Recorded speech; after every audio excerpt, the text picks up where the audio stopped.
Hello friends, lecture number 2, functional management, unit 1 continue करेंगे।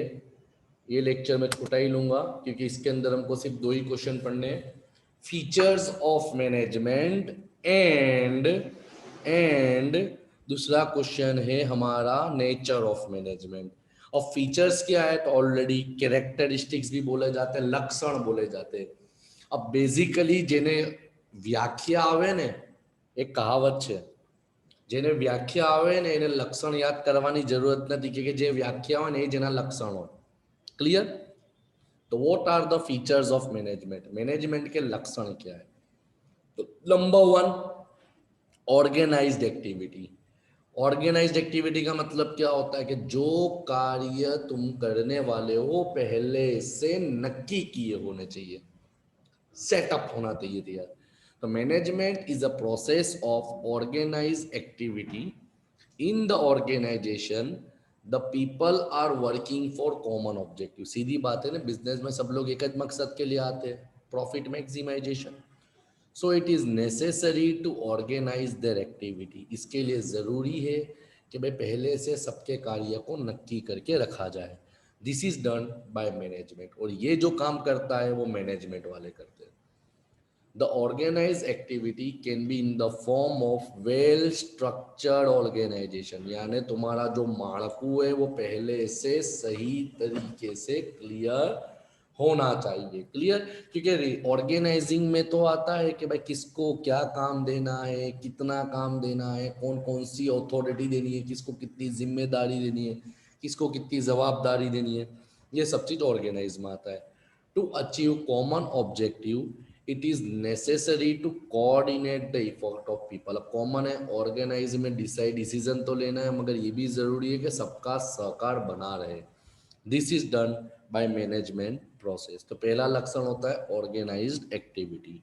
Clear? Point number 2, existence of objective. Existence का मतलब होना, मौजूद होना। ऑब्जेक्टिव हेतु, गोल, मकसद, कुछ भी बोल सकते। सीधी बात है, कोई भी इंसान बिजनेस करेगा तो उसका मकसद तो होता है। तो मैनेजमेंट का भी मकसद वही होता है कि जो कार्य हमको दिया गया है वो कार्य को पूरा करना। जो मकसद होगा तो ही तुम करोगे ना। जैसे भी तुम्हारा मकसद, ऑनलाइन का मकसद क्यों है, ऑनलाइन क्यों पढ़े? क्योंकि भी मेरा भी मकसद है कि सिलेबस खत्म हो, आपका भी मकसद है सिलेबस खत्म हो। ऑफलाइन की परमिशन तो है नहीं, तो कोई ना कोई मकसद होता है। आप लोग पढ़ाई क्यों कर रहे हो? कि आपका मकसद आप ग्रेजुएट होकर अच्छी नौकरी लगे, अच्छी जॉब करो, हाईएस्ट स्टडीज करो, समाज में कुछ हेल्प करो। That is called objective. तो there should be existence of common objective. याद रखना एमसीक्यू में, कॉमन कॉमन, क्योंकि बिजनेस में जो मकसद होता है वो सबके लिए एक ही होता है। ऐसा नहीं कि एक जन के लिए अलग तो दूसरे के लिए अलग। If a group has common objective, management can direct their activity toward attainment of this objective. But if there are no objective, the management cannot direct their group activity. अगर मकसद ही नहीं है तुम्हारा खुद, तो तुम क्या काम करोगे? है ना? मकसद बिना की जिंदगी का मतलब टायर बिना की गाड़ी। सीधी बात है ना। Number 3, relationship among resources. अब रिसोर्सिस के अंदर मनी, मटेरियल, मैन, मशीन पढ़ा था ना। 4M ऑफ मैनेजमेंट, 4M पढ़ा था ना 12वें में। तो उसके बीच में रिलेशन के कौन से मशीन को कहाँ पे लगाना है, कौन से इंसान को कौन से मशीन पे लगाना है, किस पे कितना पैसा लगाना है, कौन सी मेथड से काम करना है, मटेरियल कहाँ से आएगा। To achieve the goal the management has to establish relationship among resources. These resources are machine, material, money and people। बराबर, मेन लिख सकते हो, पीपल के बदले मेन लिख सकते हो। 4M, money, main, machine and material, 4M। To utilize this resource, the manager has to apply their knowledge, experience and principle of the management. To utilize this resource, the manager has to apply the knowledge, experience and principal of management. यानी resources का सही इस्तेमाल करने के लिए management को अपना knowledge, experience का इस्तेमाल करना पड़ेगा ताकि वो रिसोर्सेज का सही तरीके से इस्तेमाल कर सके। So the management has to ensure proper utilisation of resources, यानी रिसोर्सेज का सही तरीके से इस्तेमाल करना। ओके, समझ में आया? समझ में आया? Number 4, working with and through people. ये तो भी डेफिनेशन में पढ़ेला कि business is a group of people, तो लोगों के साथ और लोगों के जरिए काम करना। Management involve working with and through people. This means management has to create superior and subordinate relationship. ये भी आपने पढ़ा हुआ है कि भाई एम्प्लॉयर एम्प्लॉय का रिलेशनशिप होना चाहिए ना, तो ही तो बिजनेस कहा जाएगा, तो ही तो मैनेजमेंट होगा। कि कोई ऑर्डर देने वाला होगा, कोई वो ऑर्डर मानने वाला होगा, कोई डिसीजन लेने वाला होगा, कोई डिसीजन इंप्लीमेंट करने वाला होगा। कब होगा? जब एम्प्लॉयर एम्प्लॉय का रिलेशनशिप होगा। Such relationship obtain desirable performance by assigning activity to subordinate. Her superior, her employer अपने हाथ के नीचे काम करने वाले को उसके हिसाब से उसकी नॉलेज, क्वालिफिकेशन, एक्सपीरियंस के हिसाब से काम सौंपता है, ताकि सब लोग मिलकर अपना अपना काम कर सके। देखो एग्जाम्पल पढ़ो। Marketing executive instruct the salesman. जो टीम लीडर होता है वो सेल्समैन को इंस्ट्रक्ट करेगा कि कस्टमर को कैसे मिलना है ना, प्रोडक्ट कैसे बेचना है। Point number 5 is decision making, निर्णय लेना। ये भी डेफिनेशन में पड़ेगा, the process of management involve decision making. अब डिसीजन मेकिंग सब लेवल में आता है, टॉप उच्च कटोरी, मिडल मध्यम न बॉटम नीच कटौती, तीनों तीन कटौती पे बॉटम लेवल हो, टॉप लेवल हो, मिडल लेवल हो, हर जगह पे डिसीजन लेना होता है। तो decision means selecting most appropriate of. Decision का मतलब भी क्या होता है? ऐसा नहीं ले लिया कि जैसे एग्जांपल के तौर पे बात करें, सर जैसे मैंने सोचा कि भाई इनको एफवाई वालों के लेक्चर स्टार्ट करना है, तो मेरे को ऑप्शन लेने पड़ेंगे कि एफएम पढ़ाऊँ, अकाउंट पढ़ाऊँ, स्टेट पढ़ाऊँ, एमई पढ़ाऊँ, आईएएस पढ़ाऊँ, कौन सा पढ़ाऊँ? इंग्लिश पढ़ाऊँ। चलो एफएम पढ़ाऊँ, तो एफएम में क्या पढ़ाऊँ? यूनिट 1 2 3 4, है ना। ऑप्शन तो बहुत अवेलेबल होते हैं, तो हमको वो ऑप्शन अवेलेबल सिलेक्ट करना है जो आपको मैक्सिमम में मैक्सिमम, ज़्यादा में ज़्यादा फायदा प्रोवाइड कर सके। देखो लास्ट पॉइंट आता था, सक्सेस और failure of any business depend upon accuracy and quality of decision. अगर आप सही डिसीजन लेते हो तो गलत डिसीजन लेते हो, वो सब आपकी सक्सेस और फेलियर पे डिपेंड करता है। अगर आपको सक्सेस होना है तो सही समय पे, सही वक्त पे, सही डिसीजन लेना पड़ेगा। तो ये हुए फीचर्स। अब तुम चेक करो एक बार, देख के पांचों पांच फीचर्स के अपने डेफिनेशन पढ़े ली। Organize activity, objective, among, working people, decision making. Clear? And last point is, second question is nature of management. ये चीज अलग है। अब नेचर भी कुछ नया नहीं है, जो तुम यूनिट 1 2 3 4 में पढ़ने वाले हो उसकी शॉर्ट समरी है। पहला आता है मल्टी डिसिप्लिनरी। मल्टी का मतलब एक से ज्यादा, डिसिप्लिन का मतलब सब्जेक्ट। यानी वही बता कि मैनेजमेंट वो है जो मैनेजमेंट ने इकोनॉमिक्स में से कुछ लिया है, स्टेटिस्टिक में से कुछ लिया है, सोशियोलॉजी से में से कुछ लिया है, साइकोलॉजी में से कुछ लिया है, अकाउंट से कुछ लिया है, हर जगह से कुछ ना कुछ प्रिंसिपल लिए। इसके लिए मैनेजमेंट को मल्टी डिसिप्लिन बोला जाता है कि एक से ज्यादा प्रिंसिपल्स, एक से ज्यादा स्टडी के हिसाब से मिलके करना।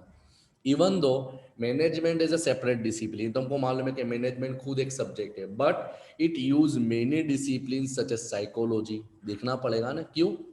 कि भाई डिसीजन लेना है तो भाई इंसान क्या सोचता है, तो study of human mind, psychology. Sociology, समाज इसको एक्सेप्ट करेगा कि नहीं, सोशियोलॉजी। इकोनॉमिक्स, कितना बेनिफिट होगा। इकोलॉजी, एनवायरमेंट में क्या इफेक्ट पड़ता है। स्टेटिस्टिक, आंकड़े।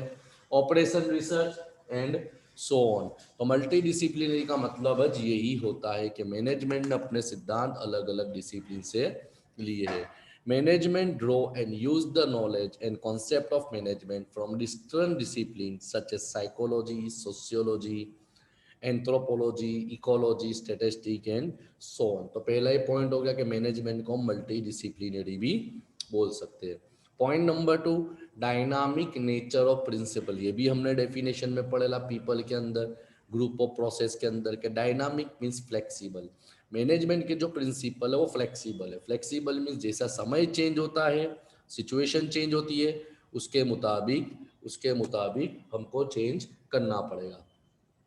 तो principle is a fundamental truth which establish cause and effect relationship. Cause and effect का मतलब कारण, इफेक्ट मीन्स असर। बीमार पड़े तो क्यों पड़े, पेट दुख रहा है तो क्यों दुख रहा है, प्रॉफिट हुआ तो क्यों हुआ। तो कॉज एंड इफेक्ट रिलेशनशिप उसको बोलते हैं। तुमने पढ़ा होगा 12th कॉमर्स के अंदर नियत संबंध, सामायिक श्रेणी, तो इसमें कॉज एंड इफेक्ट होते थे। तो management is develop principle on the basis of research.